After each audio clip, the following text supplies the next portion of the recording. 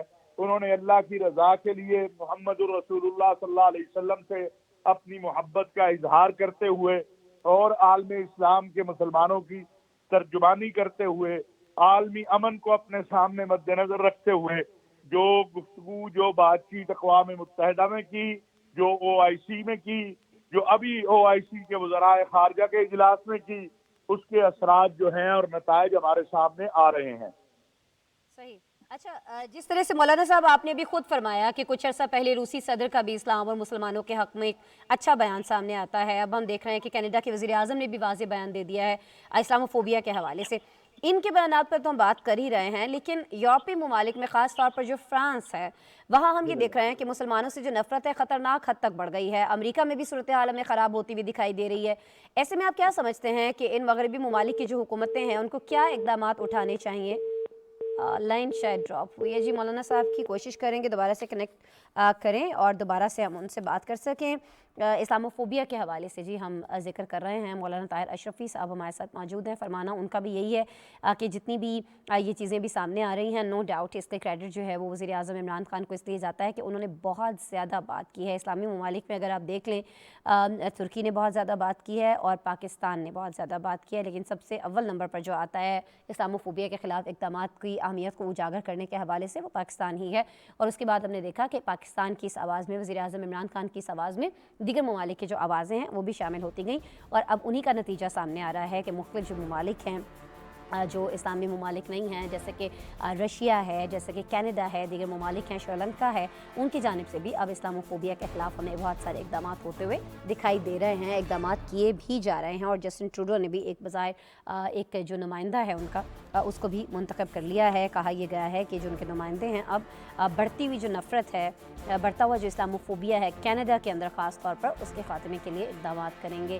اچھا، یہ اسلاموفوبیا بڑھتا کیوں جا رہا ہے؟ ہوتا یہ ہے کہ کہیں پر بھی جیسا کہ میں نے پہلے بھی آپ سے شیئر کیا، اگر کوئی مسلمان کسی ایسی کارروائی میں ملوث ہوتا ہے جہاں وہ کسی کی جان لے لیتا ہے، تو چاہے وہ اس کا ایک انڈیویجول ایکٹ ہوتا ہے یا کسی اور وجہ سے اس نے یہ ساری چیزیں کی ہوتی ہیں، تو اس کو دہشت گردی سے جوڑ دیا جاتا ہے. لیکن اگر کوئی غیر مسلم یہ چیز کرتا ہے تو اسے کہہ دیا جاتا ہے کہ جی انڈیویجول ایکٹ ہے. تو اس طرح سے اسلاموفوبیا کو، اسلام سے نفرت کو ہوا دی جاتی ہے. اسی پہ بات کر رہے تھے جی ہم سے مولانا طاہر محمود اشرفی صاحب. لائن ان کی ڈراپ ہوئی تھی، ایک بار پھر سے ہمیں جوائن کر رہے ہیں، ان سے بات کرتے ہیں. مولانا صاحب آپ تک آواز آ رہی ہے میری؟ جی آ رہی ہے.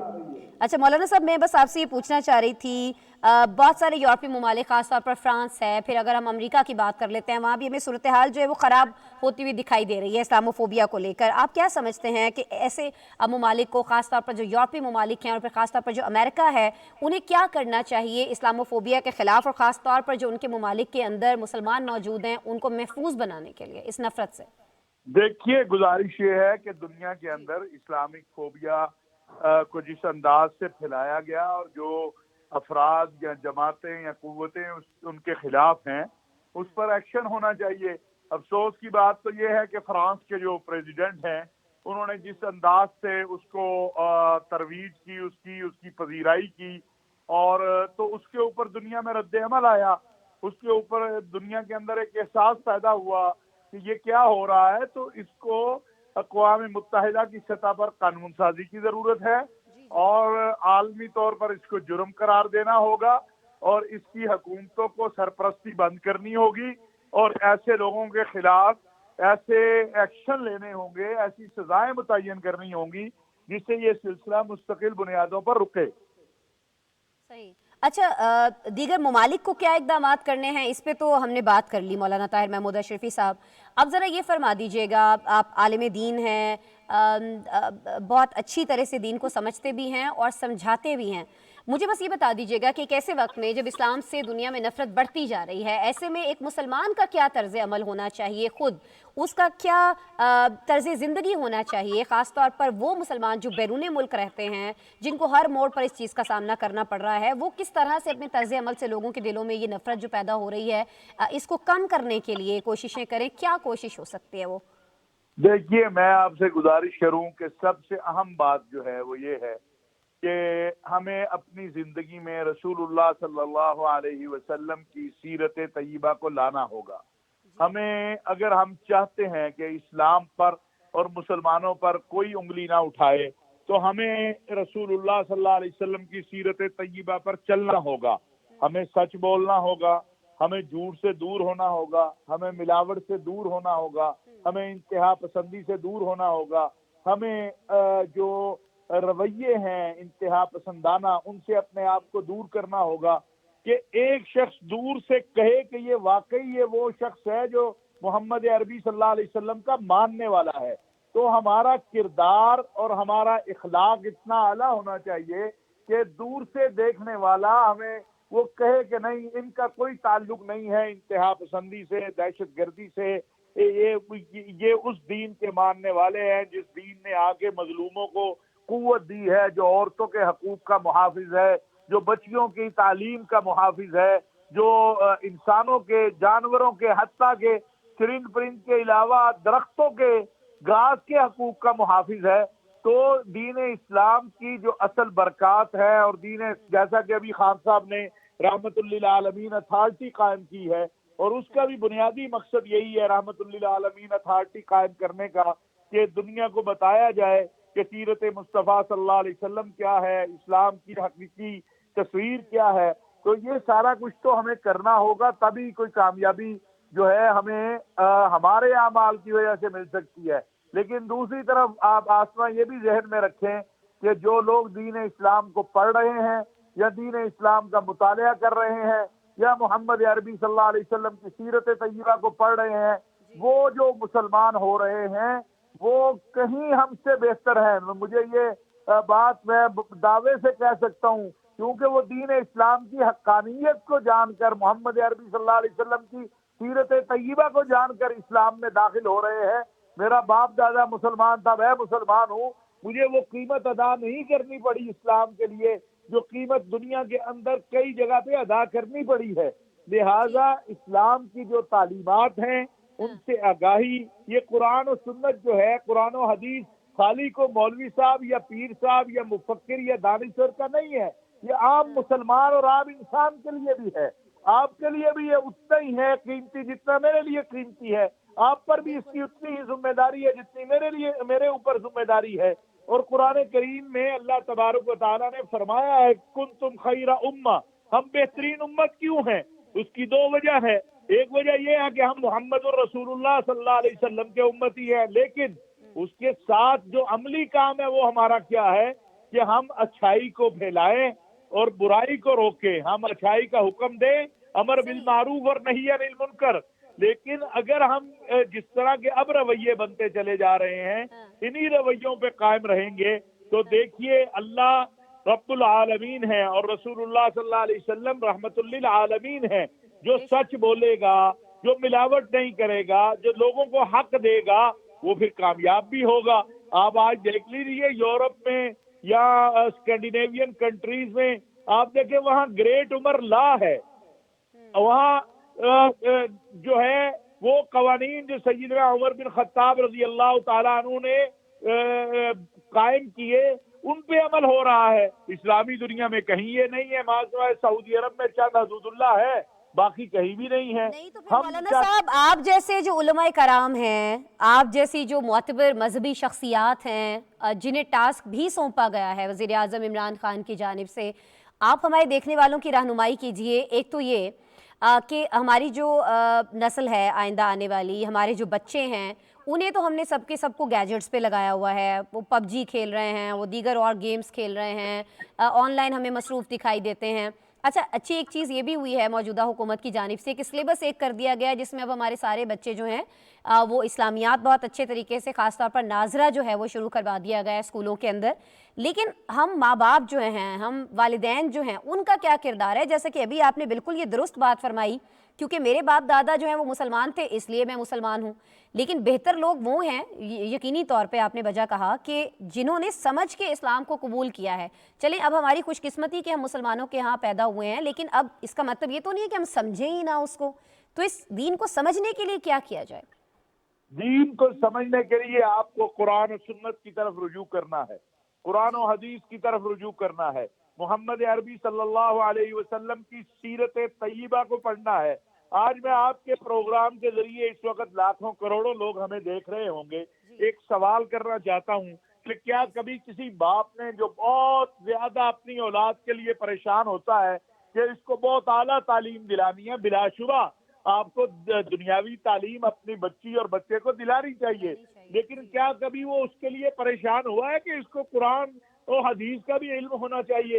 اور ایک سوال میں کرتا ہوں اور مجھے بڑی مایوسی ہوتی ہے کہ ذرا اپنے بچوں سے پوچھو جن کے لیے ہم اتنی محنت کرتے ہیں، سارا دن رات لگے رہتے ہیں، جائز ناجائز ان کے لیے مراعات حاصل کرتے ہیں، پیسہ کماتے ہیں ان کے لیے، کہ ان کو نماز جنازہ بھی آتی ہے؟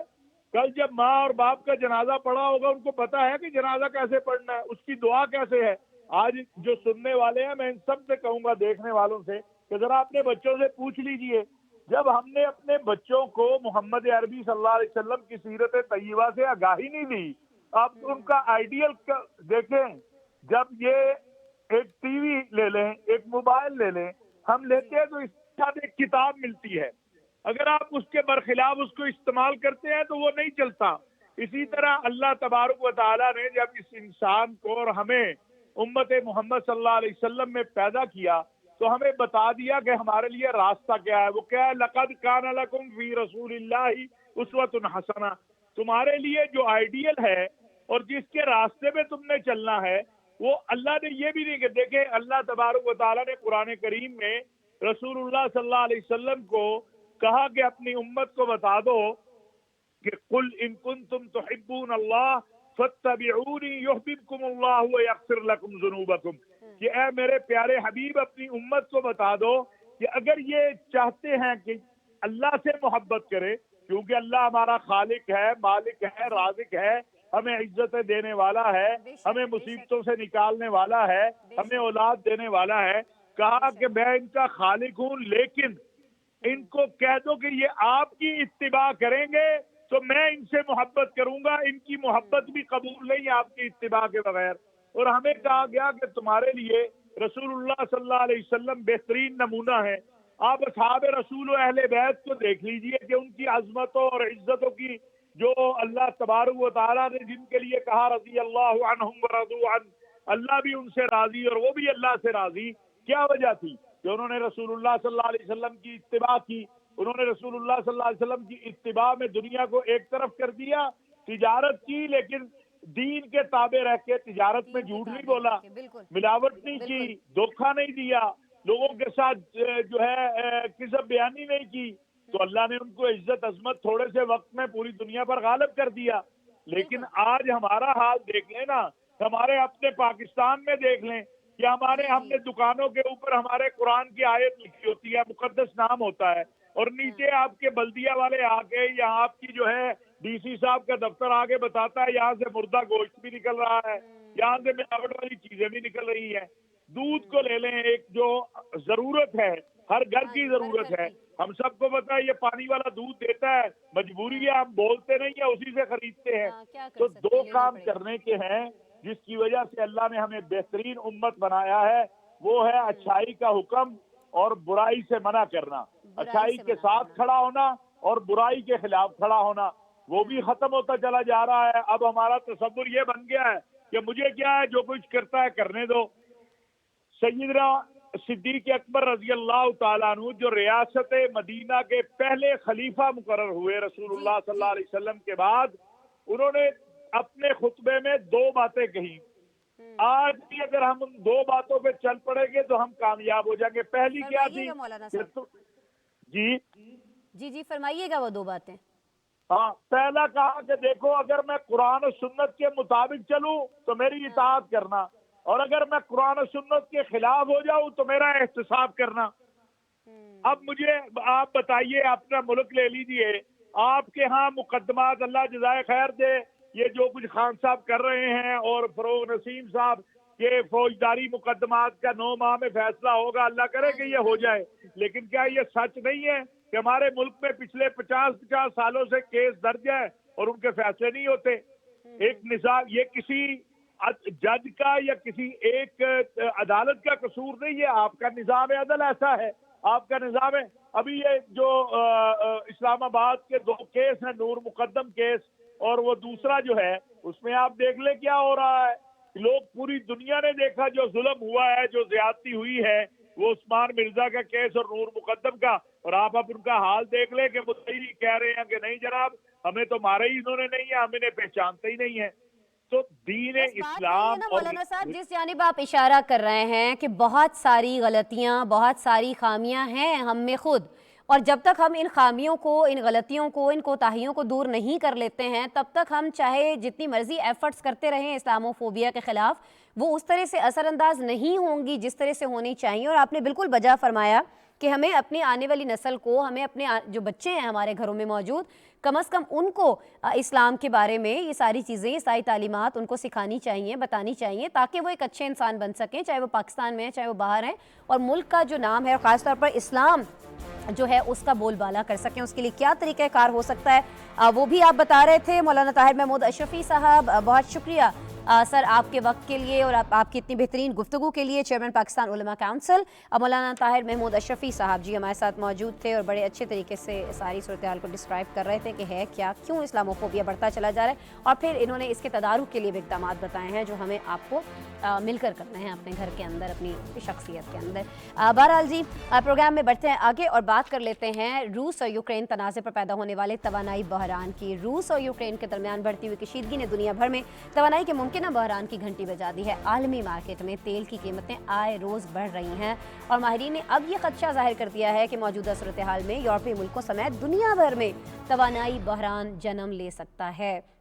توانائی بحران کے ممکنہ اثرات کیا ہو سکتے ہیں، اس کا حل کیا ہے، آج کے پروگرام میں ہم اس پر بات کریں گے.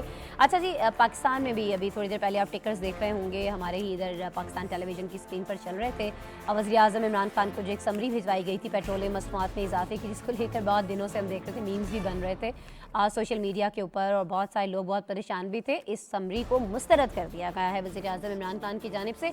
لیکن آپ کو یہ چیز ہم بتا دیں کہ پوری دنیا میں اس وقت پیٹرول پرائسز جو ہیں، پیٹرولیم پروڈکٹس کی، پیٹرولیم مصنوعات کی جو قیمتیں ہیں وہ بڑھتی چلی جا رہی ہیں. تو حکومت کے لیے یہ چیز مجبوری بن جاتی ہے. ظاہر ہے جب آپ کو ایک چیز باہر سے مہنگی مل رہی ہے تو آپ وہ سستی کیسے دے سکتے ہیں اپنے ملک کے اندر نا. آپ کو تو آبویسلی اس کی قیمت بڑھانی پڑتی ہے، جتنے میں وہ آپ کو مل رہی ہوتی ہے اسی حساب سے آپ کو اس کو آگے بھی لوگوں تک پہنچانا ہے. تو یہ صرف کوئی پاکستان کے اندر نہیں ہو رہا ہے کہ یہاں پر جی پیٹرولیم مصنوعات کی قیمتیں جو بڑھ رہی ہوں گی یا بڑھ سکتی ہیں، یہ پوری دنیا کے اندر ہو رہا ہے. اور اس کا سب سے بڑی جو وجہ ہے وہ یہی ہے کہ یوکرین کو لے کر اس وقت ہم دیکھ رہے ہیں کہ بہت سارا معاملہ جو ہے امریکہ اور رشیا کے درمیان بہت سارا خراب چل رہا ہے. اب یہ معاملہ جو ہے کسی طور ہمیں صحیح ہوتا دکھائی بھی نہیں دے رہا ہے. تو یہ صحیح ہوگا نہیں ہوگا، کیا اس کی اثرات آ سکتے ہیں. جی انرجی ایکسپرٹ ہمیں جوائن کر رہے ہیں ارشد ایچ عباسی صاحب، انہیں ویلکم کرتے ہیں، ان سے بات کرتے ہیں. السلام علیکم ارشد صاحب. جی وعلیکم السلام.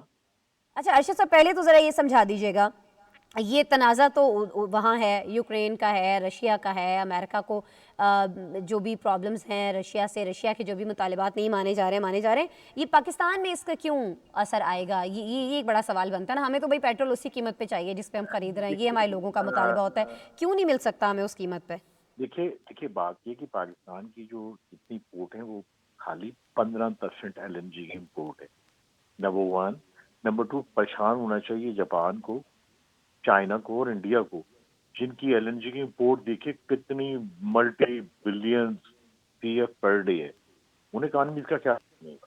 اور دیکھیں جس دن یہ والا کھیل شروع ہو گیا، جس طرح وہ 1973 کا وہ آئل امبارگو تھا، یہ جب شروع ہو جائے گا تو پھر میرے خیال میں یہ ایک ان اینڈنگ وار ہوگی جو اکانومی کے ایریے میں لڑ جائے گی.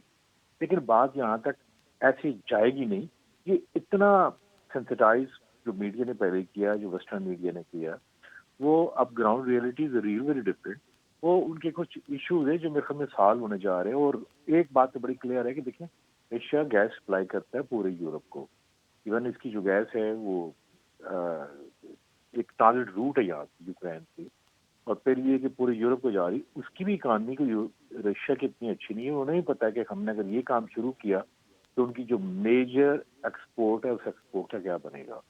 لیکن یہاں پہ میں ایک بات کہوں گا، یہ اس طرح کی باتیں آپ نے بالکل ٹھیک کی ہیں کہ پاکستان کا کیا بنے گا. اس لیے آج سے 3.5 سال پہلے جب عمران خان صاحب آئے تھے تو پاکستان کے ٹاپ 10 ایکسپرٹس نے کہا تھا کہ دیکھیے یہ اسے کہتے ہیں انرجی سیکورٹی، کہ آپ کی اپنی گیس گھر میں ہونی چاہیے، آپ کی اس انرجی کا ہر بندوبست اپنے گھر میں ہونا چاہیے. پوری دنیا میں چاہے کچھ بھی ہو جائے تو آپ کے اوپر امپیکٹ نہ آئے. تو ہم نے یہ کہا تھا دیکھیں 4 سال 5 سال کے اندر پاکستان آئل اینڈ گیس میں سیلف سفیشینٹ ہو سکتا ہے. پھر ایک اور آپ نے بھی نام سنا ہوگا شیل گیس کا, جس کے 105 TCF ریزروز ہیں اور اس کی ٹیسٹنگ بھی بڑی کامیاب گئی ہے. کاش اگر ہم اس پہ شروع کر دیتے, ہماری اپنی گیس ہوتی. یہ لڑتے رہتے مرتے رہتے, ہم تو بلکہ ایکسپورٹ بھی کر رہے ہوتے, ہمیں اس سے کوئی فرق نہیں پڑنا تھا. لیکن یہ ایک ریمائنڈر ہے, آپ کا جو پروگرام ہے یہ ایک ریمائنڈر ہے کہ دیکھیں یہ کبھی بھی کچھ بھی ہو سکتا ہے. اور اسپیشلی جو گلف ہے یہاں پہ تو ہماری جو سپلائی قطر سے آ رہی ہیں وہاں پہ اویلیبلٹی رہے گی, یہ ہمیشہ رہے گی. خدا نہ خواستہ اس سے زیادہ تو زیادہ ڈر جو ہے نا وہ ہمیشہ یہ رہتا ہے کہ کہیں ایران اور سعودیز اور جو یمن کی جو کنفلکٹ چل رہا ہے یہ کوئی سیریس نہ ہو جائے. جب یہ سیریس ہو جائے گا تو ہم ڈائریکٹ امپیکٹ یہاں پہ آئے گا, اس ایشین ریجن میں آئے گا جو زیادہ سیویئر ہوگا. اور اس کے لیے ہمیشہ ہمیں ایک کام, یہ ایک ایجنڈا ٹاپ رکھنا چاہیے کہ ہم نے آئل میں گیس میں خود کفالت حاصل کرنی ہے. دیکھیے آپ خود سوچیں کہ ہمارے پاس گیس کی کولو میں نارتھ ہندوستان میں, اور دیکھیے ایک جسے کہتے ہیں نا آئل سیپ آؤٹ ہو رہی ہے اور گیس KPK میں, اگر وہی ہم ٹیپ کر لیں تو جتنی ہم وہاں سے منگوا رہے ہیں اتنی, کبھی کبھی آپ کو وہ ویڈیو بھی دیکھ رہے ہوتے ہیں کہ یہ دیکھیں یہ آئل یہ اس کے چشمہ بہ رہا ہے, یہ دیکھیں گیس سے آگ لگی ہوئی ہے. یہ بالکل صحیح بات ہے. یہ کیا ہے کہ اگر ہم اسی گیس کو ٹیپ کر لیں تو یہ جو LNG ہم قطر سے لا رہے ہیں یا اسپاٹ بائنگ کرتے ہیں یہ ہماری ونریبلٹی ختم ہو سکتی ہے. اور پھر سب سے بڑی بات یہ کہ ہماری جو ڈومیسٹک گیس ہوگی اس کی پرائز یہ تھوڑا ہی ہوگی. ابھی دیکھ رہے ہیں اسپاٹ پہ پرائز کتنی گئی ہے, $33 پر MMBTU. ہمیں تو ہم سوئی سے آج بھی جو گیس لے رہے ہیں وہ ہے $2 کی. یہ آپ کو زمزمہ کی دیکھیں $3.5 کے. قادرپور کی کتنی ہے, وہ میرے خیال میں $4.5 کی ہے. یہ پرائز کا لیول تھا پاکستان میں. اس سے تو کہتے تھے نا کہ جب ہمارے ہاں آپ نے سنا ہوگا کہ اسلام آباد میں یہ ایون ہمارے جو بڑے میجر سٹیز میں لوگ گیس نہیں بند کرتے تھے, ماشکے نہیں رکھتے تھے. ہم نے تو گیس کو اتنا بے دریگی سے استعمال کیا. لیکن کمنگ بیک ٹو دس ہمارے پاس. اچھا سر, ارشد صاحب دیکھیں دنیا بھر میں بہت زیادہ استعمال ہے نا, پیٹرول ہے, دیگر گیس ہے, سوئی گیس ہے, دیگر چیزیں. کب تک دنیا جو ہے یہ ان ساری چیزوں پر انحصار کرے گی؟ بہت ساری جگہوں پر اب اس سے فری ہونے کا سوچا جا رہا ہے. کیا واقعتاً کوئی ایسا حل ہے, کوئی اور انرجی سورس ہمارے پاس ایسا ہے کہ اس چیز سے نکلا جا سکے, اس سے جان چھڑائی جا سکے, کوئی اور حل اس کا نکل آئے؟ Is that possible? کہیں کوئی کام ہو رہا ہے, کہیں کسی لیبارٹری میں دنیا میں سائنسدان اس کو لے کے ایفرٹس کر رہے ہیں؟ دیکھیے ایفرٹ تو بہت زیادہ ہو رہی ہے. جیسے رینیوبل ہے, سولر ہے, سولر کی جو اسٹوریج کی بات ہے, اسٹوریج کی نئی نئی انوویشنز آ رہی ہیں کہ ہم نے کبھی کتنا کیسے اس کو اسٹور کرنا ہے. ونڈ ہے, یہ ایک نئے ان کے ٹیرف انٹرنیشنل اتنے لو ہو گئے. ایون پاکستان میں $4 اس کا آ گیا ہے, پر یونٹ آ گیا ہے. لیکن ایک بات ہے, ابھی دنیا میں یہ 20 سے 30 سال سے کوشش کر رہے ہیں کہ جس کول کی پروڈکشن کو کم کیا جائے. لیکن ریئلٹی میں کیا ہے کہ ریئلٹی میں ہر سال اس کی کنزمپشن میں 5% اضافہ ہوتا جا رہا ہے. اس کی وجہ کیا ہے؟ اس کی وجہ کہ دیکھیں نا, جسے کہتے ہیں پلگ اینڈ پلے. آپ نے ہیٹر لگایا, آپ نے کچن میں اوون آن کیا ایک لائٹر سے. وہ جو بات ہے یہ بجلی کی ریلائبلٹی کی, وہ بھی ویدر پر وہ ڈیپینڈنٹ ہے, ونڈ کی اسپیڈ ڈیپینڈنٹ ہے. میں آپ کو ایک ایگزامپل دیتا ہوں. گجرات میں ونڈ کے متعلق بہت شوق تھا مودی کو, تو انہوں نے 6000 میگا واٹ لگا لی. لیکن ایک دن ایسا آیا جو کہ مارچ 2014, ان 2-3 دن میں بالکل ہوا بند ہو گئی ساری. آپ کی ٹربائن جو ہے نا وہ ساری بند ہو گئی. آپ کے یہاں پہ کلاؤڈز آ گئے, آپ کے یہاں پہ رین فال آ گیا, یہ آ گیا. اس کی پریڈکشن یہ اتنی کوئی ایکوریٹ نہیں ہو سکتی. ان دنوں میں کیا ہے, آپ کی سولر بھی نہیں ہے. ان دنوں میں کیا ہوگا, آپ کی اگر ونڈ کی اسپیڈ ہے وہ بھی کم ہوگی. یہ جو پریڈکشن ہے نا ابھی 2050 تک گیس سے, آئل سے اور کول سے, ان سے پوری دنیا کی نجات نہیں مل سکتی. اور ایک اور آپ کو میں ایک اور بات بتاؤں جو کہ آپ کا پریمبل تھا.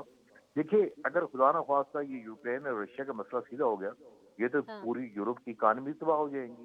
یہ تو UK تک ان کی گیس جا رہی ہے.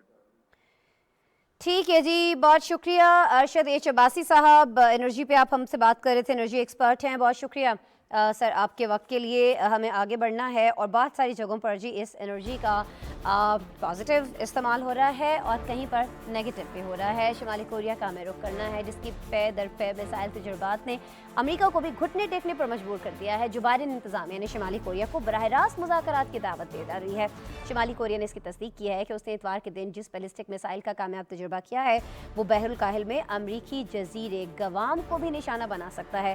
شمالی کوریا نے رواں سال کتنے تجربے کیے, امریکہ دوبارہ مذاکرات کی کیوں دعوت دے رہا ہے اور اب آگے کیا ہو سکتا ہے, یہ ساری چیزیں پہلے ایک پیکیج میں جانتے ہیں, ایک رپورٹ آپ کو دکھاتے ہیں, پھر اس پہ ہمارے ساتھ گیسٹ موجود ہیں, ان سے بھی بات کریں گے.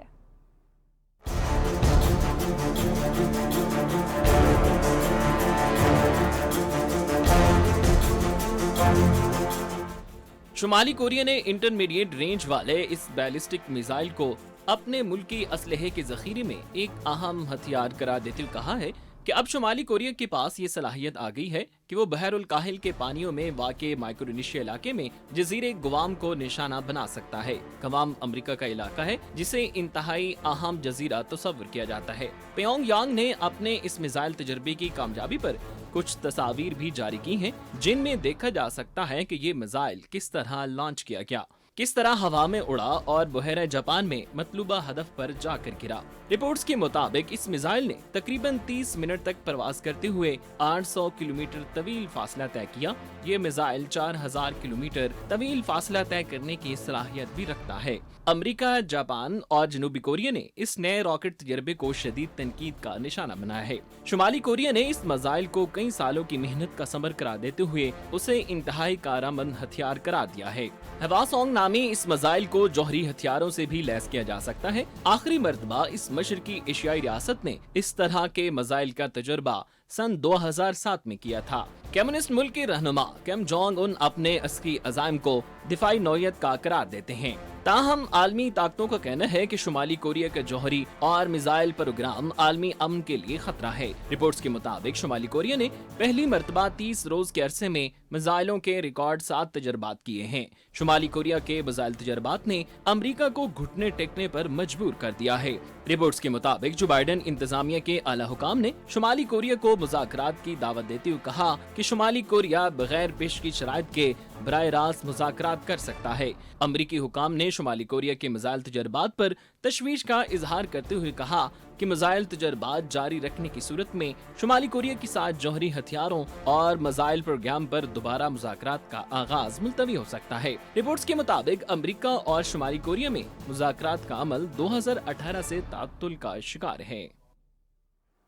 بالکل جی, جو بات چیت 2018 سے نہیں ہو پائی ہے, اب امریکہ کیوں مجبور ہو گیا ہے؟ کیا یہ جو پچھلے دنوں ایک میزائل کا تجربہ کیا گیا ہے اس وجہ سے, اور پھر اب آگے کیا سچویشن ہو سکتی ہے, یہ ساری چیزیں ہم جانیں گے. جی بریگیڈیئر ریٹائرڈ شاہد جاگیر صاحب ہمیں جوائن کر رہے ہیں, سینئر دفاعی تجزیہ کار ہیں, ان سے بات کر لیتے ہیں. السلام علیکم شاہد جاگیر صاحب. جی وعلیکم السلام. شاہد جاگیر صاحب, کیا ہم یہ سمجھ لیں کہ شمالی کوریا نے یہ جو رواں سال کے 30 دنوں میں 7 میزائل تجربات کیے ہیں, انہوں نے واقعتاً امریکہ کو گھٹنے ٹیکنے پر مجبور کر دیا ہے؟ وہ چیز جو امریکہ سالوں سے نہیں چاہ رہا تھا, اب وہ چیز ہم ہوتی ہوئی دیکھیں گے کہ وہ چیز ہو رہی ہے. یہ سمجھ لیں کہ یہ ایک طرح سے فتح ہے شمالی کوریا کی امریکہ کے خلاف؟ جی تھینک یو ویری مچ.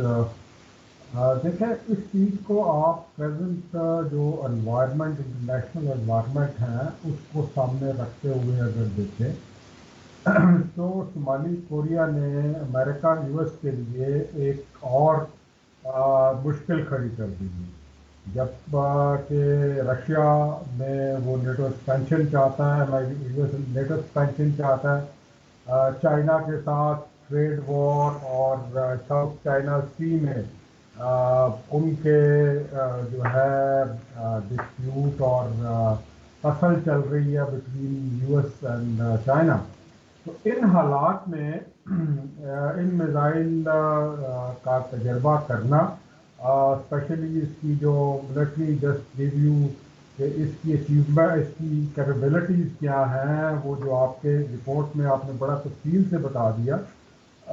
یہ 1000 مائلز کا آلٹیٹیوڈ جو ہے وہ اچیو کر سکتا ہے, اور which is 5 times higher than the International Space Station's orbit. یہ ایک بہت امپورٹنٹ چیز ہے.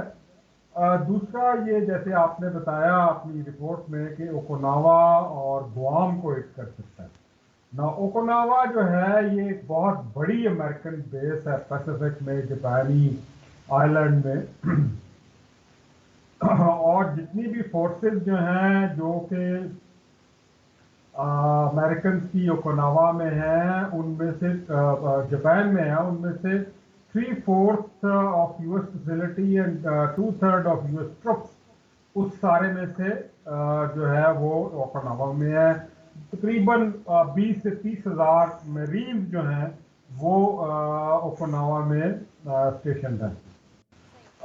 تقریباً 12,000 ٹروپس جو ہیں وہ گوام میں ہیں, اور گوام جو ہے وہ بہت ایک اسٹریٹجک امپورٹنس کا ہے پیسیفک اوشن میں ایک آئی لینڈ, جو کہ جس میں اینڈرسن ایئر بیس ہے, نیول انسٹالیشنز ہیں. اسپیشلی یہ جو گوام ہے یہ 5th اور 7th فلیٹ جو امریکنز ہیں جو بیسیکلی پیسیفک میں آپریٹ کرتے ہیں, ان کی جو میجر سپلائیز ہیں وہ ساری جو ہے سپلائی ریفٹمنٹ جو ہے وہ گوام سے ہوتی ہے. تو ان ساری چیزوں کو نظر میں رکھتے ہوئے, پیسیفک میں پرابلم جو ہو رہی ہیں وہ رکھتے ہوئے, یہ لگتا یہ ہے کہ یہ